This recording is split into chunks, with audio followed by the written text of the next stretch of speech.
Assalamualaikum warahmatullahi wabarakatuh. Nama saya Siti Aminah, NIM 2124066. Baiklah, saya akan menjawab pertanyaan UAS akuntansi biaya. Pertanyaan nomor 1 adalah sebutkan dan jelaskan jenis-jenis kos kualitas serta berikan contoh dari masing-masing jenis kos kualitas tersebut. Jenis-jenis kos kualitas ada 3 macam. Yang pertama yaitu kos pencegahan atau prevention cost. Kos pencegahan adalah biaya yang digunakan untuk mencegah kesalahan yang mungkin terjadi pada kos kualitas produk tersebut. Sebagai contoh yaitu pelatihan tenaga kerja. Perusahaan perlu memberikan pelatihan untuk mengikuti skill yang dimiliki untuk meningkatkan skill yang dimiliki tenaga kerja. Yang kedua adalah biaya penilaian atau appraisal cost. Biaya penilaian yaitu biaya yang digunakan untuk menekan kemungkinan buruknya kualitas produk atau biaya yang digunakan untuk inspeksi bahan baku pengajuan produk pada proses pembuatan barang jadi. Contohnya yaitu audit kualitas produk. Sebelum dipasarkan, sebuah produk perlu melalui pengujian tahap kualitas. Yang ketiga adalah biaya kegagalan atau failure cost.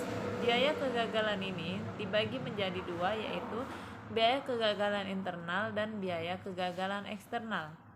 Biaya kegagalan internal, biaya ini terjadi jika ada ketidaksesuaian antara produk yang dihasilkan dengan kualitas yang diharapkan dan terdeteksi sebelum produk tersebut dikirim ke pihak luar atau konsumen. Biaya kegagalan eksternal, biaya ini terjadi jika ketidaksamaan antara kualitas produk yang dihasilkan baru diketahui setelah produk tersebut berada di tangan konsumen. Contoh biaya kegagalan yaitu jaminan. Biaya ini dikeluarkan untuk memperbaiki antara mengganti produk yang masih berada dalam jenis garansi. Pertanyaan yang nomor 2 adalah jelaskan istilah-istilah berikut. Yang pertama, quality cost. Quality cost disebut juga biaya kualitas, yaitu biaya-biaya yang terjadi karena adanya kemungkinan adanya kualitas produk yang rendah. Atau biaya kualitas adalah biaya yang berhubungan dengan penciptaan, pengidentifikasian, perbaikan dan pencegahan produk cacat. Yang kedua, prevention cost atau biaya pencegahan adalah biaya yang terjadi untuk mencegah kerusakan produk. Peningkatan biaya pencegahan diharapkan akan menekankan biaya kegagalan internal maupun biaya kegagalan eksternal dan juga kuantitas produk cacat. Yang ketiga, appraisal cost atau biaya penilaian adalah biaya yang dikeluarkan untuk menentukan apakah produk dan jasa telah memenuhi persyaratan kualitas yang telah ditetapkan. Yang keempat adalah biaya failure cost. Istilah failure cost atau biaya kegagalan adalah biaya yang harus dikeluarkan karena perusahaan telah menghasilkan produk yang cacat. Yang kelima, istilah scrap. Scrap adalah bahan yang dibuang ataupun bahan sisa hasil proses produksi yang akan diproses kembali. Yang kelima,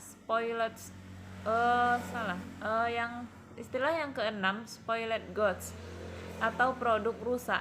Merupakan produk gagal yang secara teknis atau secara ekonomis tidak dapat diperbaiki menjadi produk yang sesuai dengan standar mutu yang telah ditetapkan suatu perusahaan. Walaupun secara teknis dapat diperbaiki, akan mengakibatkan tingginya biaya perbaikan dibandingkan biaya kenaikan. Istilah yang ketujuh yaitu Shrinkage adalah segala bentuk penyusutan nilai barang dagangan. Penyusutan kemudian mengakibatkan adanya kehilangan atau loss, bisa sebagian maupun secara keseluruhan. Yang ketiga saya akan menjawab pertanyaan yang nomor 5. Yang pertanyaannya adalah jelaskan pengertian produk utama, produk kos, produk bergabung, dan produk sampingan. Produk utama adalah produk yang mempunyai nilai jual lebih tinggi dari produk sampingan. Produk kos adalah biaya yang timbul dari suatu proses produksi perusahaan manufaktur dalam membuat barang atau jasa yang akan dijual. Produk bergabung adalah dua produk atau lebih yang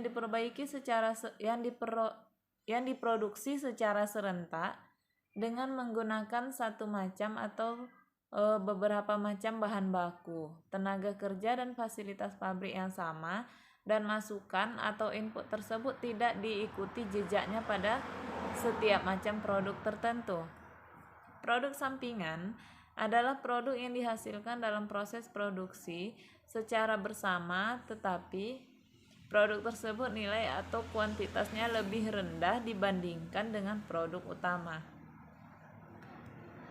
Baiklah, untuk jawaban yang keempat, saya akan menjawab soal nomor 6, yaitu pertanyaannya adalah jelaskan pengertian dan perbedaan common cost dan joint cost. Common cost atau disebut juga dengan biaya bergabung adalah biaya-biaya untuk memproduksi dua atau lebih produk yang terpisah atau tidak diolah bersama dengan fasilitas yang sama pada saat yang bersamaan.